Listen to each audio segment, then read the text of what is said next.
All right, welcome back to the LinnFit Coaching Podcast. We're here today. It's both Matt and I. We're jumping in on a topic of how long should our workouts be? Whenever you have different challenges in life or different challenges to your schedule or different goals, how do we need to adjust our exercise or planned intentional exercise in order to meet those challenges? So let's dive into the topic.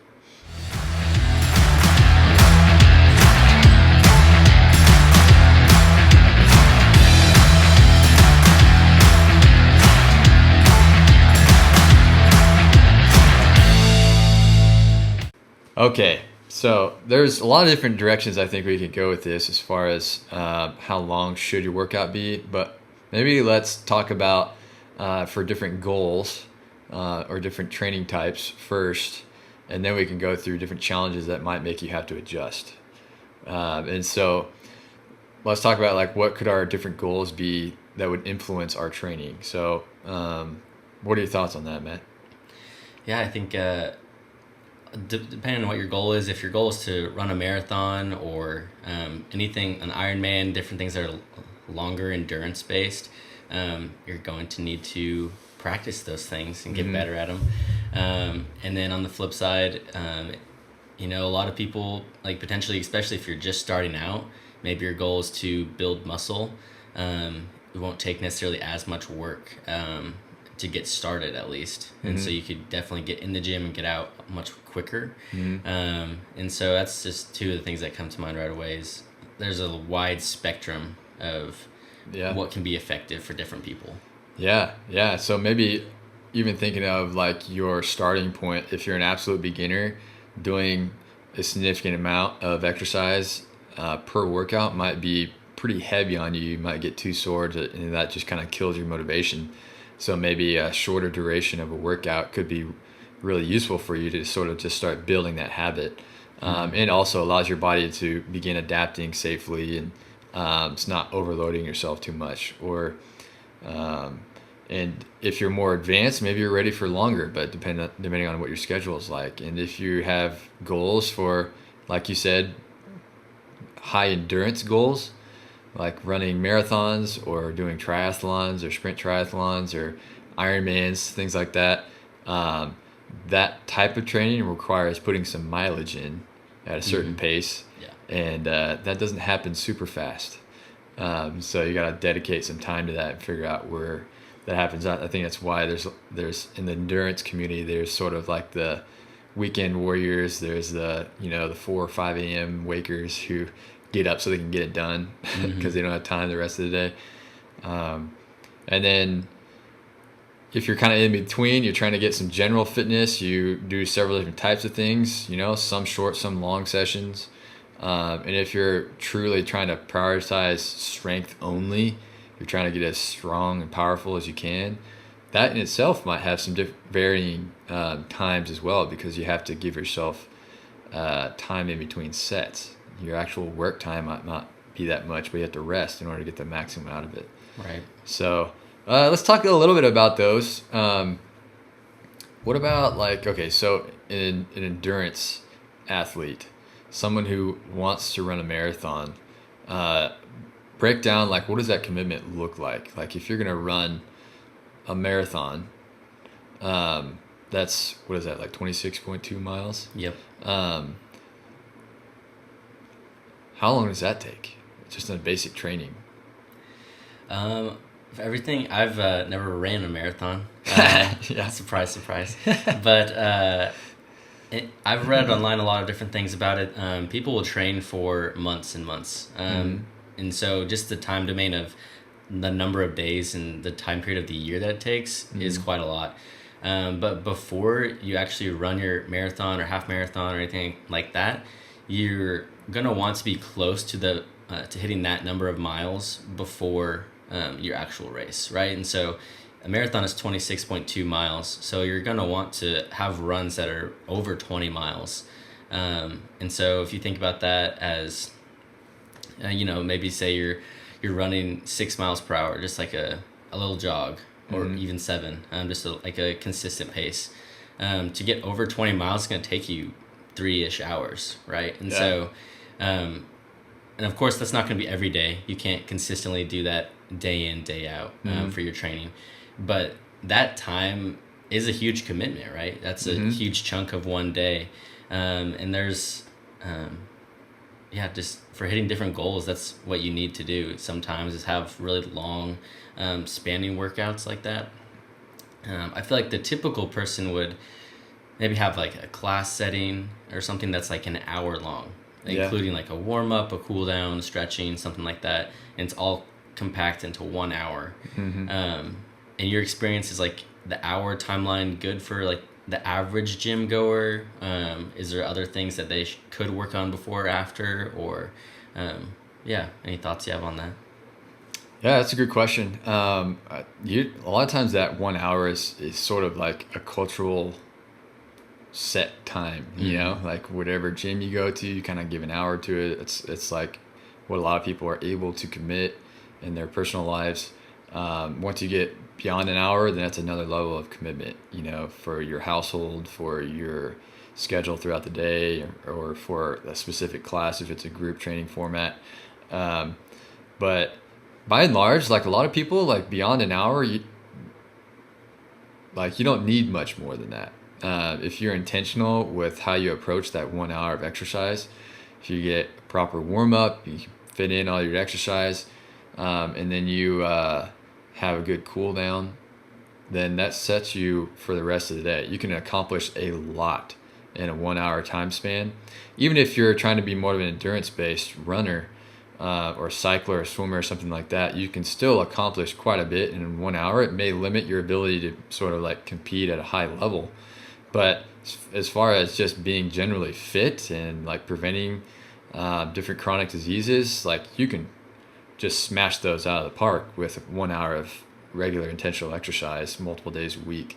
And so I think that 1 hour is effective for most people if you are able to approach that intentionally, whether you have a coach or whether you're doing it by yourself. And that's enough for most people. And if you go beyond that hour, that's whenever you have to start considering the energy you have. You might have to consider having some kind of drink or something to help you get through that session, because beyond an hour, you can get your dehydration can get to where you need more electrolytes. Your energy that you had going into that session might be a little bit depleted, so you might have to like consume simple carbs throughout that session to make it through something that goes beyond an hour. But within that 1 hour, you shouldn't have to have anything beyond water nutritionally. And so that works for a lot of people. And then whatever you want to do post-workout, it's great. Right. I think that's encouraging. That 1 hour out of our day can be effective to keep us healthy, to keep us fit. And as long as we kind of build that into a routine, that 1 hour usually is not necessarily a huge barrier for a lot of people. A lot of people can fit that in, but some people are super busy. Some people have, work and families, and then maybe they got a side hustle, and they're, also trying to live a normal life and have fun and all these different things. So maybe they don't even have that hour. So how have you recommended to people to maximize the short amounts of time that they may have? Yeah, dude, we've had several clients who deal with this. Surprisingly, it's super common, right? Shocking. People have busy lives, different demands. So something we often end up recommending is what we call it intermittent workouts, which basically means you want to achieve a certain amount of exercise. Maybe you have a certain number of repetitions you're trying to complete of a certain exercise, or you have basically kind of like a full workout planned out, but you break it up throughout the day. And so, for example, that might look like, you're working from home and you're at your desk, and once every hour you take 2 minutes to get as many squats as you can. If you do that every hour during your workday, say you work an 8-hour day, you're going to get 16 minutes worth of squatting in. If you're going fast in that 2 minutes, you can accumulate a lot of squats. You can change up the exercises and everything that you do, but that works for a lot of people. We've had clients who've actually lost a ton of weight, because what that does is that increases your overall activity throughout the day. It gets you up, gets you moving, gets your blood flowing, so you end up looking, feeling better over time as you kind of spread those out. Or you let's say you're trying to get stronger, you're trying to put on a little muscle, but also you're trying to maintain a little cardio base and everything. You might, decide like, okay, what's the highest priority lift that I want to get in today? I'm going to reserve just 30 minutes, maybe even just 20 minutes to get that in. So I'll spend, 10 minutes warming up, and then I'll spend 10 minutes lifting that one single lift. Get in, get out, done. You get enough of a stimulus, enough of an effect on your body that it's going to keep you maintaining at least, but also even I've done this in myself, and I'm able to advance in my strength as well. Like the other day, like I hadn't lifted in over a week because just, it happens to us too, circumstances. Like, yeah, believe it or not, even it happens to coaches as well. Sometimes we're so busy serving others that we have a hard time maintaining our own fitness. But I was like, all right, I'm going to reserve 30 minutes. I'm going to go warm up, and I'm going to do deadlift.